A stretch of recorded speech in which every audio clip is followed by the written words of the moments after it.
Hello students, today we are going to start our new chapter in civics, diversity, interdependence and conflict. It means विविधता, आपसी निर्भरता और संघर्ष. Okay, so let's start our new chapter. India is a vast country. It consists of people belonging to diverse background. India एक बहुत ही बड़ा देश है जहाँ पर अलग अलग विविधता वाले लोग जिनके पीछे अलग अलग रीजन्स हैं वो रहते हैं. India's diversity has always been its strength. जो ये विविधता है या जो अनेकता है भारत की, ये उसकी ताकत है. In spite of this diversity there is a basic unity which keeps us together. इतनी विविधताओं के बावजूद जो ये इतनी विविधताओं के बावजूद जो ये यूनिटी है वो साथ रहने की वो बहुत ही बड़ी बात है. Our ways of life, the ways we eat, drink, dress, pray are as varied as the type of people living here. Our language change with the geography and do our food. Religious beliefs, ceremonies, rituals and traditions housed in different regions are built in different manner. Our languages, dialects, music and dances also vary. हमारे जो रहने या जीवन शैली का जो तरीका है अलग अलग तरीके का, तो हम अलग अलग तरीके का भोजन करते हैं. खान पान हमारा अलग अलग है, हमारा पहनावा अलग है, हमारा ईश्वर को याद करने का या भगवान की प्रार्थना करने के तौर तरीके अलग हैं, हमारी भाषाएं अलग हैं जो ज्योग्राफी के भौगोलिक क्षेत्र के आधार पर बट्टी चली जाती हैं. उसी के आधार पर हमारा अलग अलग जगह का खाना अलग अलग है. हमारी धार्मिक मान्यताएं अलग अलग हैं. हमारे 30 त्योहारों को मनाने 30 त्यौहार अलग हैं, उनको मनाने का तरीका अलग है. हमारे विश्वास, हमारे ट्रेडिशंस अलग अलग हैं. अलग अलग जगह पर अलग अलग तरीके के घर बनाए जाते हैं. ये सारी चीज़ें होने के बाद भी हमारी भाषाओं में हमारी जो बोली मुहावरे हैं, हमारा जो संगीत है, हमारा जो नृत्य है, ये सब बहुत ही अलग अलग तरीके का है. उसके बावजूद भी हमारे देश में क्या है, एकता बनी हुई है. Okay. As per the Indian Constitution, there are 22 official recognized languages. The people of India speak about 150 different languages and use as many as 30 different script. हमारे यहाँ जो भारत में संविधान है, संविधान में 22 भाषाओं को मान्यता दी गई है. इसी के साथ साथ पूरे भारत में लगभग 150 बोलियाँ बोली जाती हैं और 30 तरह की जो है स्क्रिप्ट है, जो लिखावट है वो है. Apart from the different type of food, dress, custom and religious practice, there is a great variation in physical and climate condition. जितनी भी ये विविधता पाई जाती है पूरे देश में, चाहे वो खान पान को लेकर हो, चाहे पहनावे को लेकर हो, चाहे हमारी धार्मिक मान्यताओं को लेकर हो, उससे क्या होता है, जो क्लाइमेट और फिजिकल जो भौगोलिक और जो मौसम के अनुसार जो परिस्थितियां हैं उस पर भी निर्भर करती है. फॉर एग्जांपल अगर हम उदाहरण लें तो Ladakh is a cold dry high altitude desert, while Kerala situated on the coast of Arabian sea is a green hot humid state rich in culture and famous for its backwaters. The differences in the types of dress, food and living styles could not be more pronounced. इसी के साथ साथ अगर हम देखते हैं तो लद्दाख जो है वो काफ़ी ठंडा और सूखा और हाई एल्टीट्यूड, काफ़ी ऊंचाई पर पाया जाने वाला मरुस्थल है. जबकि हम केरला की बात करते हैं तो केरला समुद्र के किनारे पर, अरेबियन सी में समुद्री किनारे पर पाया जाता है, स्थित है. इसके अलावा ये काफ़ी ग्रीन है, गर्म है और काफ़ी आर्द्र है. और इसी तरीके से जो कल्चर है और जो फेमस बैक वाटर है वो भी यहाँ पर है. The differences in the type of dresses, अलग अलग पहनावा है, अलग अलग खान पान है, अलग अलग लिविंग स्टाइल है, ये सब भी यहाँ पर could not be more pronounce, ज़्यादा अलग होने के साथ साथ ज़्यादा उच्चारित नहीं है. ठीक है, आगे देखते हैं.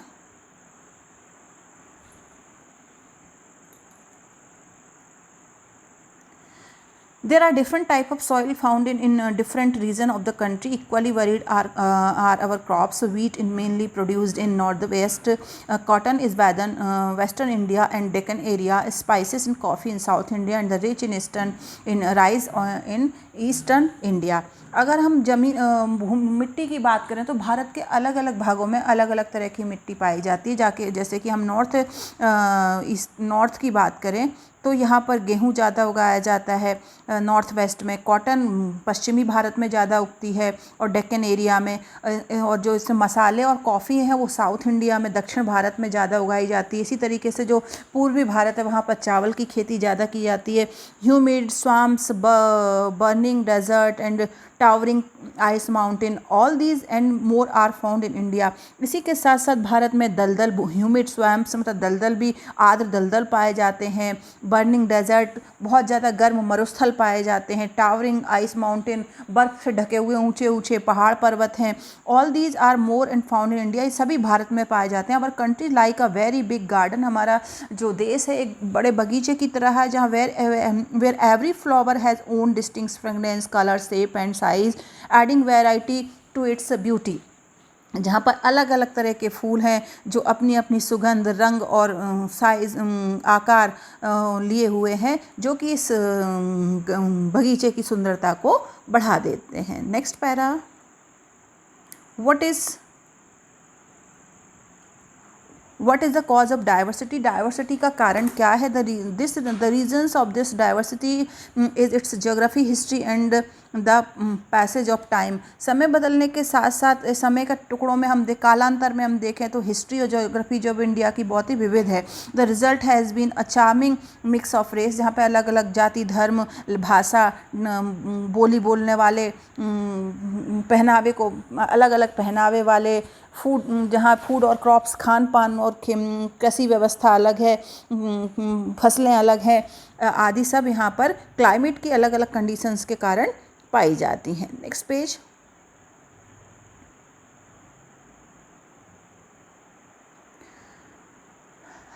Immemorial, people from different countries have made the country their home. Sometimes people migrate from one part of the country to another part in search of new land, new place to settle in, or new people to trade with. इसी के साथ साथ अलग अलग देशों के लोग जो आते हैं वो यहाँ हमारे देश में भी आकर बस गए हैं, और उसके साथ साथ जो लोग एक जगह से दूसरे देश के लोग भी एक दूसरी जगह से दूसरी जगह माइग्रेट कर जाते हैं, चले जाते हैं, जहाँ वो अपना व्यवसाय, घर, बाकी चीज़ें भी वहाँ पर बना लेते हैं और वहाँ व्यवसाय करने लग जाते हैं। इन सारी चीज़ों से क्या होता है?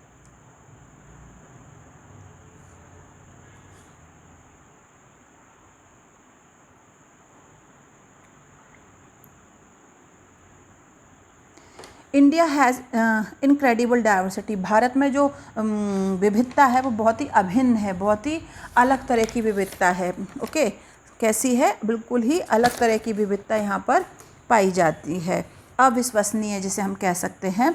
The people of country speak different language, different type of food, wear different type of clothes, celebration different festival and practice different type of dance and music। यहाँ पे अलग अलग वही बात आ रही है कि अलग अलग भाषाएं बोलते हैं, अलग अलग उनका खान पान है, उनका पहनावा ओढ़ावा अलग है, अलग अलग तरह के त्यौहार मनाए जाते हैं और अलग अलग तरह के डांस और म्यूजिक हैं। Every region has developed its own distinct culture with has led to the growth of a common culture और इंडियन। हर एक कल्चर अपने आप में बहुत रिच है, बहुत धनवान है, लेकिन इन सबको मिलाएं तो सिर्फ एक ही कल्चर कहलाता है जिसे हम कहते हैं इंडियन कल्चर या भारतीय संस्कृति। The variation is geographical features has further the links between diverse parts. जो भौगोलिक जो भिन्नता है वो भी इन सब चीज़ों को फिर जोड़ती। None of the region in India is economically self sufficient. जो जितना कोई भी भारत का जो भाग है वो खुद में भी आत्मनिर्भर नहीं है। Each region produce some special crops और मिनरल्स। हर राज्य में कुछ विशेष फसलें या विशेष खनिज पदार्थ पाए जाते हैं। Thus each region has to depend on others to fulfil their needs. हर जो भाग है, हर एक राज्य जो एक दूसरे पर निर्भर करते हैं। If a natural calamity such is drought, flood और earthquake occur in a state and it face scarcity of anything, it can easily secure its supply from other state of India.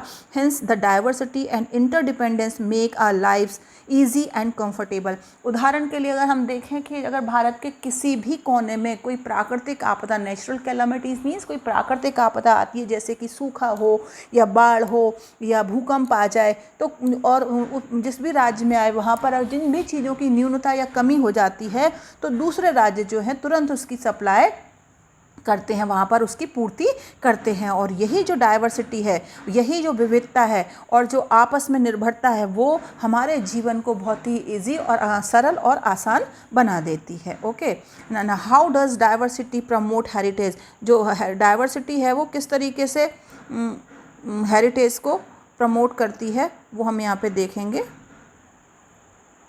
देखिए किस तरीके से देखेंगे।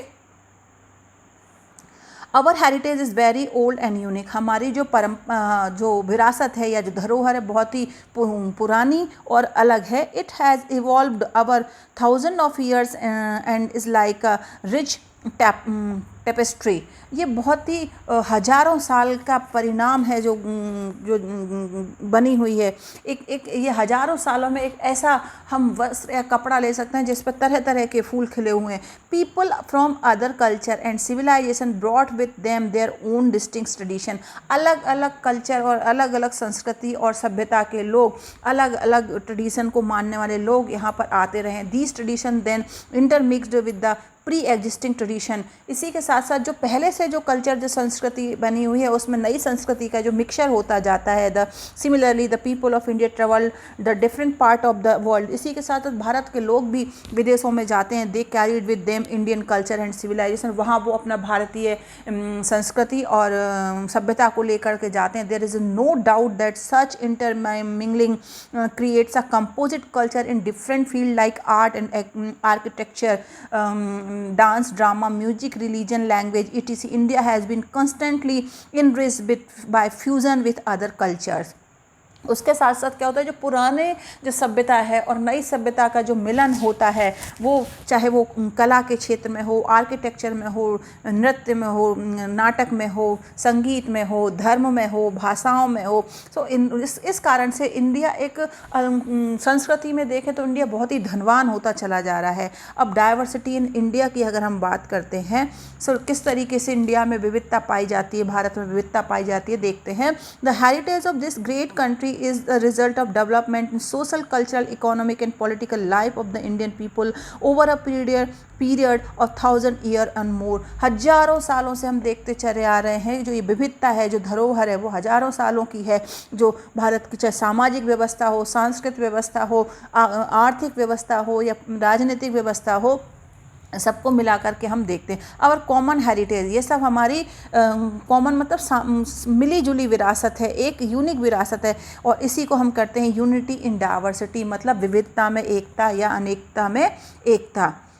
has resulted in constant interaction between people and their physical environment। ये लोगों का भौतिक वातावरण के साथ साथ लोगों का आपसी इंटरेक्शन या जो मिलना जुलना है उसका परिणाम है। India is known for unity in diversity. भारत को अनेकता में एकता के लिए जाना जाता है। A beautiful example of unity in diversity can be found in our struggle for India for freedom. The British ruled India for nearly 200 years. अगर सबसे अच्छा इसका उदाहरण देखें तो हम देखते हैं जब भारत की आज़ादी की लड़ाई के लिए जो संघर्ष हुआ, हम देखते हैं कि अंग्रेज़ों ने हम पे 200 साल तक शासन किया। The people of India belong the different religion, caste, region, race and ethnicities come together to fight against the British rule. हम देखते हैं अलग अलग जाति, धर्म, भाषा को मानने वाले लोग, मान्यताओं को मानने लोग एक साथ इकट्ठे हुए और जिन्होंने ब्रिटिशों के साथ संघर्ष किया। And India finally got freedom, और अंत में हमें आज़ादी मिली। But the caste system remain a hindrance in the early period. लेकिन हम पुराने समय में हम देखते हैं तो जाति व्यवस्था जो थी एक बहुत बड़ी बाधा के तौर पर काम करती थी। It was based on profession, ये व्यवसाय पर निर्भर थी। और कहीं कहीं ये caste begin to be in identify with birth, जो जाति है वो जन्म से ही सुनिश्चित हो जाती थी। The caste system is the root of many social evils like, जो एक कास्ट सिस्टम में वो कई सारी बुराइयों की जड़ है। क्या है, कई सारी बुराइयों की जड़ है।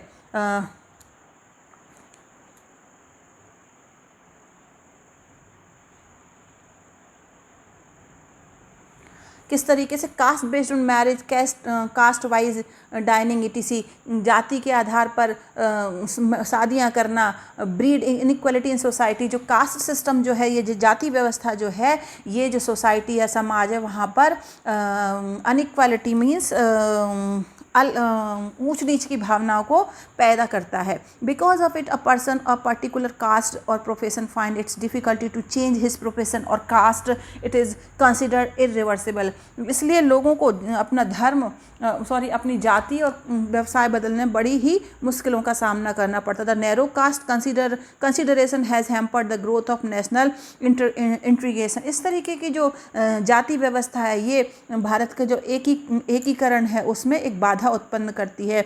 This is due to the fact that some people consider themselves above other caste. कुछ लोग अपने आप को बड़ा मानते हैं दूसरी जाति से। The sun people belonging to lower caste, ऐसे लोग जो लोअर कास्ट को, नीची जाति को बिलोंग करते हैं। It is an inhuman and anti democratic practice. ये जो है ये अमानवीय और अलोकतांत्रिक है। Each caste should contribute to the welfare and progress of the country as whole. सभी जाति धर्म के जो लोग हैं, जातियों को मानने वाले लोग हैं, वो पूरे देश के लिए, अपना देश के भविष्य, अच्छे भविष्य के लिए, देश के कल्याण के लिए अपना योगदान देते हैं। We should develop a feeling of brotherhood of mankind. हमें यहाँ पर भाईचारे की भावना को समझना चाहिए या बढ़ावा देना चाहिए। The artificially created caste distinction should be rooted out from our society. और हमें जो ये कास्ट सिस्टम या जो जाति व्यवस्था है, इसे जड़ से उखाड़ कर हमारी समाज में से फेंक देना चाहिए। एज लॉन्ग एज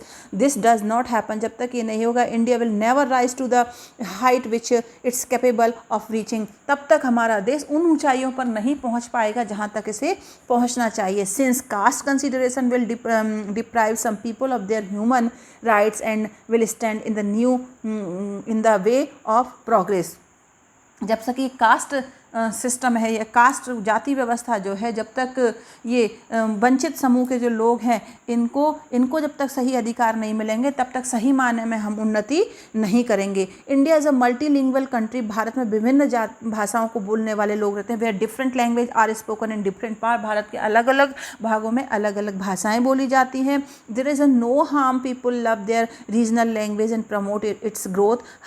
कोई नुकसान नहीं कि व्यक्ति अपनी भाषा को बढ़ाना चाहता है, आगे ले जाना चाहता है। But sometimes language differences create conflict. लेकिन कभी कभी ये जो भाषा की जो अलग अलग भाषा का होना है, ये आपस में संघर्ष या विवाद की स्थिति उत्पन्न कर देता है। टू अवॉइड दिस कॉन्फ्लिक्ट, हमें ऐसे संघर्षों से बचना चाहिए। We should study all language and enjoy their stories, drama, folk tales, novel, poetry etc। हमें सभी भाषाओं की कहानियाँ पढ़नी चाहिए, वहाँ के ड्रामा और जो पुरानी लोक कथाएँ हैं, फोक टेल्स मीन्स लोक कथाएँ हैं, जो वहाँ के उपन्यास हैं, कविताएं हैं, सबको समझना चाहिए। It is kind of attitude that will foster national unity and integrity. और यही जो है वो हमारे देश की नेशनल एकता, इंटीग्रिटी या एकीकरण को बढ़ावा देता है। Next, India is a secular country where people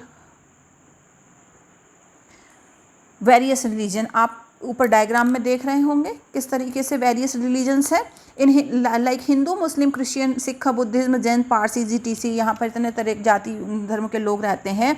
our constitution guarantees freedom of religion and worship. All religions are given equal opportunity to grow. भारत के संविधान में हर धर्म को बराबर समझा गया है और हर रिलीजन को आगे अपने धर्म को मानने की स्वतंत्रता है। वो वृद्धि करने आवश्यकता है कि वो आराम से अपने धर्म को माने। We follow the principle of sarvadharma sambhav. हम सर्वधर्म समभाव मतलब सभी धर्म समान है। Equal respect of all religion, सभी धर्मों का समान आदरों की भावना पर अमल करते हैं। All believes in gods but have adopt different path of reaches in same amity. सभी लोगों का अलग अलग तरीका है ईश्वर को मानने का, लेकिन जो अंत में एकमात्र शक्ति है जो है भगवान। Hindu pray in temple, Muslim worship in mosque और masjid, Christian offer their prayer in churches, Sikh pray in gurudwara. जैसे मुस्लिम मस्जिद में, हिंदू मंदिर में, क्रिश्चियंस हैं जो चर्चेस में और सिख गुरुद्वारा में प्रे करते हैं। इसी तरीके से the holy book of the Hindu are Bhagavad Gita and Ramayana. हिंदुओं की जो पवित्र ग्रंथ हैं वो है रामायण और भगवद गीता। उसी तरीके से मुस्लिम की जो होली बुक है, पवित्र बुक है, वो है कुरान, और क्रिश्चियंस के लिए बाइबल है, और सिख्स के लिए ये गुरु ग्रंथ साहिब है। Hindu celebrated the festival Holi, Ramayan and Navami, Dussehra, Diwali. Bharat जैसे हिंदुओं की बात करें तो वो होली मनाते हैं, रामनवमी, दशहरा, दिवाली मनाते हैं। उसी तरह से जो मुस्लिम है वो ईद मनाते हैं, क्रिश्चियंस क्रिसमस मनाते हैं जो कि जीसस क्राइस्ट का बर्थडे है ना। तो इस तरीके से हम अलग अलग त्यौहार धर्म को और अपने अपने ईश्वर की प्रार्थना करते हैं। बट गॉड इज़ वन, लेकिन ईश्वर एक है। All religion teaches us compassion, tolerance, humanity and brotherhood. हर जो धर्म है हमें कुछ ना कुछ एक ही बात सिखाता है, सहनशीलता, मानवता, भाईचारा। और सभी different religions are like different river leading to the mighty sea which is God. और जो सभी धर्म हैं जो अलग अलग बहती हुई नदियों के समान हैं, जो अंततः एक समुद्र रूपी भगवान में जाकर के मिल जाते हैं। अब हम बात करते हैं यहाँ पे unity in diversity. In spite of these diversities we are found together by common identity that we are Indian. इतनी विविधताओं के साथ भी हमारी एक ही पहचान है जो कि है हम सब भारतीय हैं। There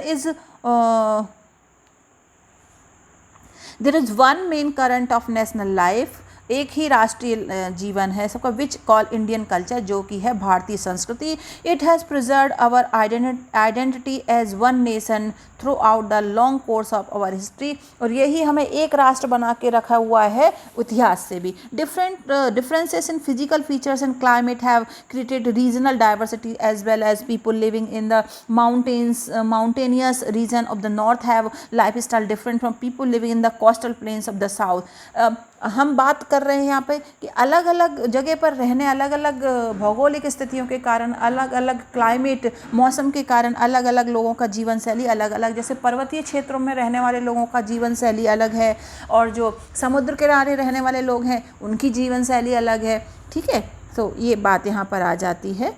now the Vishnu Purana emphasise the fundamental unity of Bharatvarsha in these words. हमारा जो विष्णु पुराण में भारतवर्ष की एकता की जो बात कही गई वो है उत्तम यत संपूर्ण्यांश हिमाद्रिय शिवा दक्षिणम वर्षम तद भारतम नमः भारत यत्र संतति। Means the country that lies north of Himadri and south of ocean is called Bharatavarsha. इसका मतलब है कि उत्तर में हिमालय से लेकर के और दक्षिण में समुद्र तक का जो एरिया वो पूरा भारत है। The introduction and implementation of a common system of administration, जहाँ एक ही तरह की व्यवस्थाएं हैं, कॉमन जुडिशियल सिस्टम, सभी जगह एक ही न्यायिक व्यवस्था है। The development of a national wide network of transport, सभी जगह एक तरीके का ट्रांसपोर्ट की व्यवस्था है। कम्युनिकेशन एक पूरे भारत में फैला हुआ है। Has United India and promoted political unity, ये भारत को एक बनाए रखता है और राजनीतिक एकता को बढ़ावा देता है। Poets and sages of different regions of the country have song emphasis the oneness of this vast country. अलग अलग कवियों ने, अलग अलग जगह के कवियों ने एक ही भाषा कही है जो भारत को एक बनाती है, वननेस बनाती है। इतनी विविधता, इतना बड़ा देश होने के बाद भी भारत को एक बनाती, वो है सारे जहाँ से अच्छा हिंदुस्तान हमारा।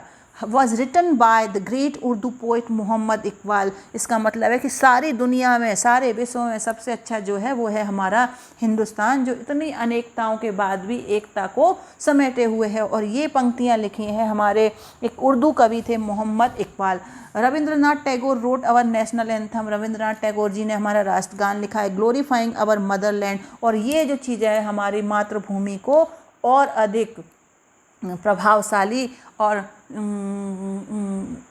चमकदार और भव्य बनाती हैं। तो इस चैप्टर में हमने जाना है कि किस तरीके से भारत में अलग अलग धर्म, जाति, भाषा और आदि को, जिनका पहनावा अलग है, भोजन अलग है, खान पान अलग है, रहन सहन अलग है, उनकी जीवन शैली अलग है, उसके बाद भी पूरे भारत में किस तरीके से एकता पाई जाती है। ओके, तो ये है डाइवर्सिटी, यूनिटी इन डाइवर्सिटी। ठीक है, अनेकता में एकता या विविधता में एकता। आगे इस चैप्टर के हम क्वेश्चन आंसर करेंगे। मैं आशा करती हूँ कि आप सभी इस चैप्टर को ध्यान से, इस वीडियो को देखकर इस चैप्टर को समझेंगे। Till then bye.